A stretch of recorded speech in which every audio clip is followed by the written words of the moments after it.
जय माता रानी दोस्तों, आप सभी का बहुत बहुत स्वागत है आपके अपने चैनल राधा कृष्ण ऑफिशियल में। उम्मीद करती हूँ आप लोग बहुत अच्छे होंगे। तो ये बताने के लिए कमेंट बॉक्स में जय माता दी जरूर लिखिएगा। तो चलिए दोस्तों, आज आप इस वीडियो में सुनेंगे कार्तिक मास के 8वें अध्याय के महात्म्य की कथा, और साथ में ये भी सुनेंगे जो कि कार्तिक मास में सबसे अधिक सुने जाने वाली विष्णु भगवान और विष्णु भक्त की कहानियाँ। तो आप लोगों से निवेदन है कि आप लोग कार्तिक महात्म्य को सुनने के बाद में आप लोग विष्णु भगवान की कहानियां जरूर सुनिएगा। तो चलिए शुरू करते हैं आज का अध्याय। जैसे कि आप लोगों ने कल के वीडियो में सुना कि कार्तिक मास के व्रत रखने के बारे में, तो आज हम इसमें सुनेंगे कार्तिक मास के व्रत के उद्यापन के बारे में। तो नारद जी बोले, अब मैं कार्तिक व्रत के उद्यापन का वर्णन करता हूँ, जो सब पापों का नाश करने वाला हो, व्रत का पालन करने वाला हो। मनुष्य कार्तिक शुक्ल चतुर्दशी को व्रत की पूर्ति और भगवान विष्णु की प्रीति के लिए उद्यापन करे। तुलसी के ऊपर एक सुंदर मंडप बनावे, उसे केले के खंभे से संयुक्त करके नाना प्रकार की धातुओं से उसकी विचित्र शोभा बढ़ावे। मंडप के चारों ओर दीपक की श्रेणी सुंदर ढंग से सजा करके रखे। उस मंडप में सुंदर बंधनवारों से सुशोभित 4 दरवाजा बनवाए और उन्हें फूलों से तथा चावल से सुशोभित करे। द्वार पर पृथक पृथक मिट्टी के द्वारपाल बनाकर उनकी पूजा करें। उनके नाम कुछ इस प्रकार से है: विजय, जय, चंड, प्रचंड, नंद, सुनंद, मुकुंद और कुमुकुंदाक्ष। उन्हें चारों दरवाजे पे 2-2 के क्रम से स्थापित कर भक्ति पूर्वक पूजन करें। तुलसी के जड़ के समीप 4 रंगों से सुशोभित सर्वभत्रो मंडल बनवाएं और उसके ऊपर पुण्य पात्र तथा पंचरत्न से संयुक्त कलश की स्थापना करें।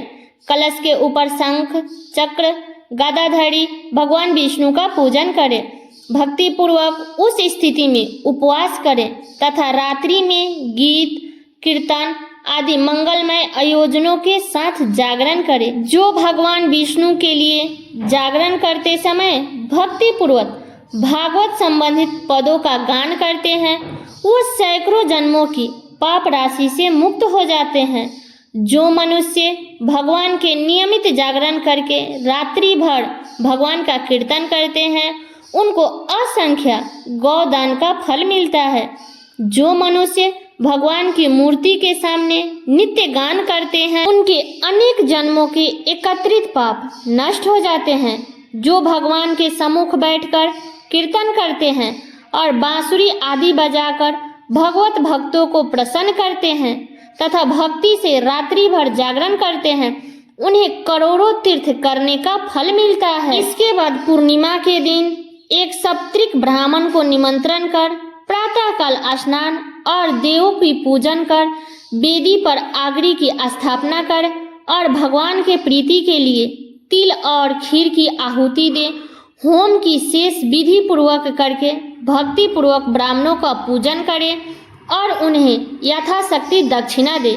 फिर उनसे इस प्रकार क्षमा प्रार्थना करे कि आप सब लोगों की अनुकंपा से मुझ पर भगवान सदैव प्रसन्न रहे।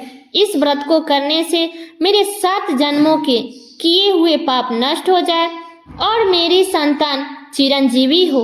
इस पूजन के द्वारा मेरी सभी मनोकामनाएं पूरी हो। मेरे मृत्यु के पश्चात मुझे अतिशय दुर्लभ विष्णु लोक की प्राप्ति हो। पूजा की समस्त वस्तुओं के साथ गाय भी गुरु के दान में दें। उसके पश्चात घर वालों और मित्रों के साथ स्वयं भोजन करें। भगवान द्वादशी तिथि को शयन से उठे और त्रयोदशी को देवताओं से मिले और चतुर्दशी को सबने उनका दर्शन कर एवं पूजन किया। इसलिए उस तिथि में भगवान की पूजा करनी चाहिए। गुरु की आज्ञा से भगवान विष्णु की स्वर्णमय प्रतिमा का पूजन करें। इस पूर्णिमा को पुष्कर तीर्थ की यात्रा श्रेष्ठ मानी गई है। कार्तिक माह में इस विधि का पालन करना चाहिए। जो इस प्रकार से कार्तिक के व्रत का पालन करते हैं, वो धन्य और पूजनीय हैं। उन्हें उत्तम फल की प्राप्ति होती है।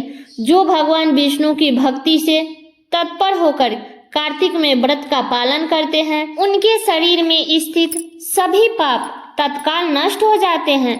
जो श्रद्धापूर्वक कार्तिक के उद्यापन का महत्व सुनता है या सुनाता है वो भगवान विष्णु का सायुज्य प्राप्त करता है। तो ये कथा कार्तिक मास के 8वें अध्याय का था। इसके आगे की कथा आप लोग अगले अध्याय में सुनिएगा। अब चलिए सुनते हैं विष्णु भक्त की कहानी। तो कि कार्तिक मास में विष्णु भगवान की कहानी और तुलसी माँ की कहानी सबसे अधिक सुनी जाती है। तो चलिए कहानी शुरू करते हैं। किसी गांव में भोला नाम का एक गरीब ब्राह्मण रहता था। उसे शास्त्रों का बहुत ज्ञान था। उसके पास के गांव का कोई भी व्यक्ति कुछ भी पूछने आता था वह उसकी परेशानी का उपाय बता देता था। एक दिन उसकी पत्नी सुधा ने कहा, सुनो जी, आप जो सबको उपाय बताते रहते हो सब लोगों को मूर्ख बनाते हो या इस सब में कोई सच्चाई भी है? तब भोला बोला, तुम मेरी धर्म पत्नी होकर मेरी शिक्षा पर प्रश्न कर रही हो। मेरी बात कभी झूठी नहीं होती है। तब पत्नी बोली, तो फिर अपने लिए कोई उपाय क्यों नहीं करते हो? तुम्हें दिखाई नहीं दे रहा है हम कितने गरीब हैं? तब भोला ने कहा, अमीरी गरीबी का माया तो मेरे श्री हरि जाने, लेकिन एक बात है, उन्होंने आज तक हमें भूखा सोने नहीं दिया। तब सुधा बोली, एक दिन ऐसा भी आएगा कि गांव में आपको कोई नहीं पूछेगा, तब भूख से सोना पड़ेगा। इसी तरह भोला भगवान विष्णु की भक्ति में लीन रहकर गुजर बसर कर रहा था। तभी एक दिन उसके पास एक सेठ जी आए। सेठ जी ने कहा, भोला, मेरे पास बहुत पैसा है लेकिन सुख भोगने के लिए संतान नहीं है। मेरा क्या कसूर है जो मुझे संतान का सुख प्राप्त नहीं हो रहा है? तब भोला ने कहा, सेठ जी, आपके पिछले जन्म के कर्म के कारण आपके घर में संतान नहीं हो रहा है।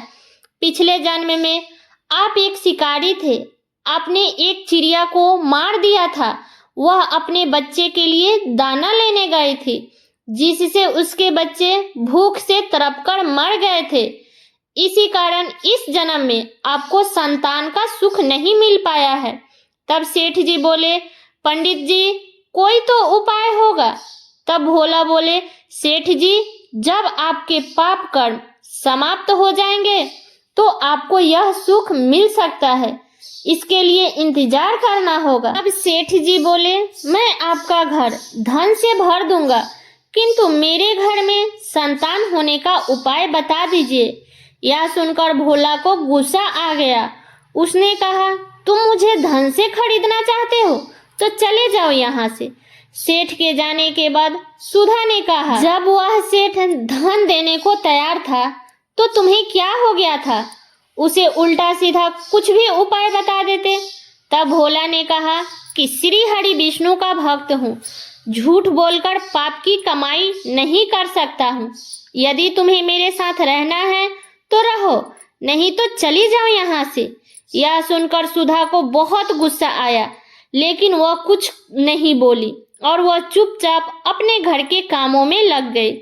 जिस दिन से वो सेठ जी गए उसी दिन से गांव वालों ने भोला के पास आना बंद कर दिया, क्योंकि सेठ जी ने पूरे गांव में जाकर कहा कि वह तो लोगों को मूर्ख बना रहा है, पैसा ठगता है। ऐसी बातें सुनकर गांव वालों ने भोला का विरोध करने लगे और कुछ समय बाद भोला और सुधा की भूख से मरने की नौबत आ गई। तब सुधा ने कहा, मैंने तुम्हें कितना समझाया, लेकिन तुम तो अपने विष्णु भक्त के चक्कर में पड़े हो। अब जब हम जिंदा ही नहीं रहेंगे तो भगवान जी की पूजा कैसे करेंगे? ऐसे ही कुछ और दिन बीत गए।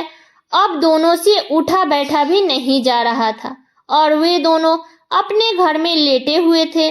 तब सुधा ने कहा, लगता है मरने का समय आ गया। तब भोला ने कहे, मुझे तो लगता है कि भगवान से मिलने का समय आ गया है। तू भी आखिरी समय में भगवान श्री हरि का ध्यान कर ले। तब भोला और सुधा दोनों श्री हरि का ध्यान करने लगे। उसी समय भगवान श्री हरि विष्णु उन्हें दर्शन देने के लिए प्रकट हो गए। तब भोला ने कहा, भगवान, अब तो हमारे अंदर इतनी भी हिम्मत नहीं है कि हम आपके श्री चरणों को प्रणाम कर सके। अब तो आप हमें अपने शरणों में ले लीजिए। तब भगवान विष्णु बोले, तुम मेरे ऐसे भक्त हो जो बिना किसी लालच के मेरी भक्ति कर रहे थे।